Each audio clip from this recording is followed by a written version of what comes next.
Penyajian dan penafsiran data tunggal. Assalamualaikum soleh-soleha, semoga kalian dalam keadaan sehat ya. Penyajian dan penafsiran data tunggal yang akan kita pelajari pertama yaitu mengumpulkan data. Apa sih itu data? Data adalah kumpulan informasi yang diperoleh berdasarkan fakta sebenarnya. Data dapat berupa lambang dan angka. Nah, cara mengumpulkan data ada dua. Yang pertama adalah melalui angket atau kuesioner. Yang kedua bisa melalui wawancara narasumber. Menyajikan data dalam bentuk diagram itu ada tiga. Yang pertama diagram gambar, yang kedua diagram garis, dan yang ketiga diagram batang. Diagram gambar. Misal, contoh di sebuah perpustakaan kita terdapat data peminjam buku. Untuk hari Senin sebanyak 25 siswa, hari Selasa sebanyak 20 siswa, hari Rabu sebanyak 30 siswa, dan hari Kamis sebanyak 15 siswa, hari Jumat sebanyak 10 siswa, hari Sabtu sebanyak 45 siswa. Dari data di atas, kita dapat sajikan dalam bentuk diagram gambar. Data diwakili oleh gambar sehingga tampak lebih menarik. Perhatikan gambar berikut. Ada dua gambar. Yang pertama, siswa memegang buku berwarna biru. Ini mewakili 10 orang dan ada siswa yang memegang buku berwarna kuning. Ini mewakili 5 siswa yang meminjam buku. Jadi, dari data di atas dapat disajikan dalam diagram gambar sebagai berikut. Senin, peminjamnya 25 siswa. Maka diagram gambarnya bisa kita buat dengan 2 murid memegang buku berwarna biru dan 1 murid memegang buku berwarna kuning. Hari Selasa 20, maka gambarnya 2 murid memegang buku berwarna biru.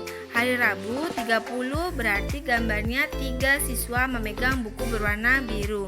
Hari Kamis 15, berarti gambarnya 1 siswa memegang berwarna biru, 1 memegang buku berwarna kuning.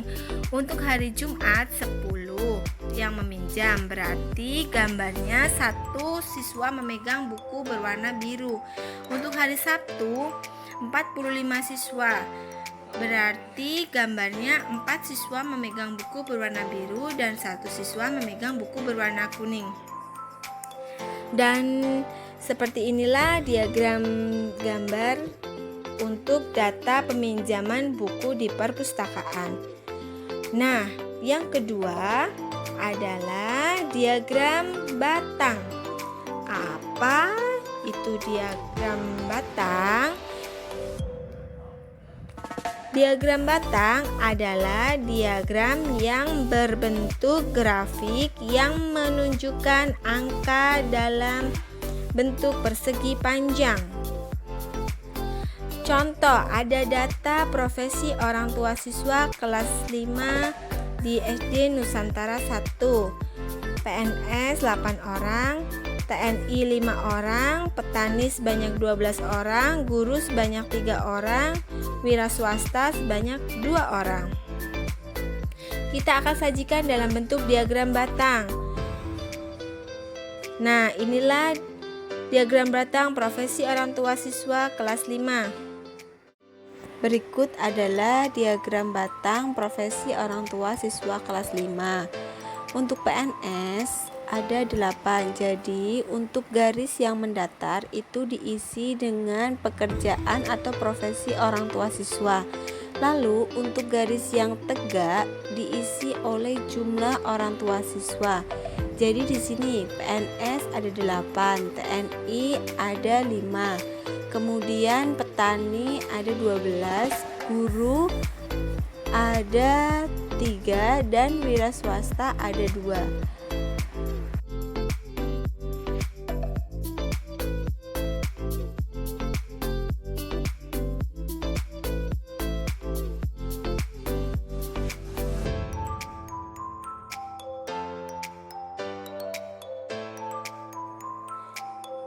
Garis, diagram garis.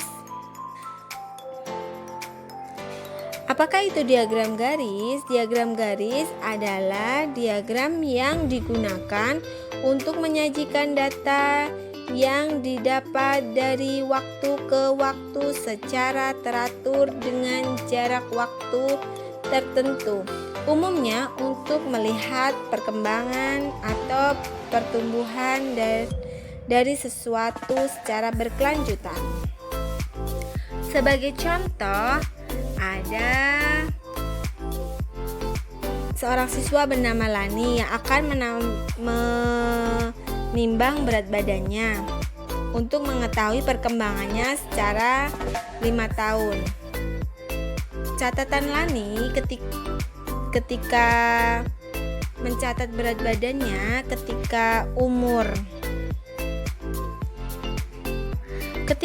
7 tahun berat badannya 25 kg, ketika umur 8 tahun berat badannya 28 kg, ketika umur 9 tahun berat badannya 32 kg, dan ketika 10 tahun berat badannya 33 kg, 11 tahun berat badannya 35 kg.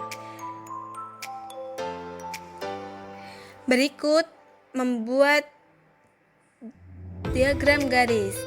Caranya yaitu dengan membuat sumbu horizontal atau mendatar diisi dengan umur dan kemudian membuat sumbu vertikal yang diisi oleh berat badan. Kemudian buatlah titik pertemuan antara umur dan berat badan. Misal umur 7 berat badannya 25 kg. Nah, hubungkan titik-titik dengan garis. Bagaimanakah perkembangan berat badan Lani dengan diagram garis? Perkembangan berat badan Lani dengan diagram garis. Pada umur 7 tahun, berat badannya 25 kg. Pada umur 8 tahun, berat badannya 28 kg. Kemudian 9 tahun, berat badannya 32.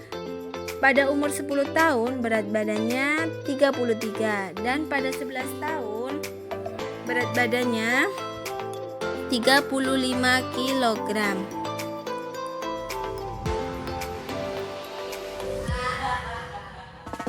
Demikianlah adalah contoh materi diagram garis.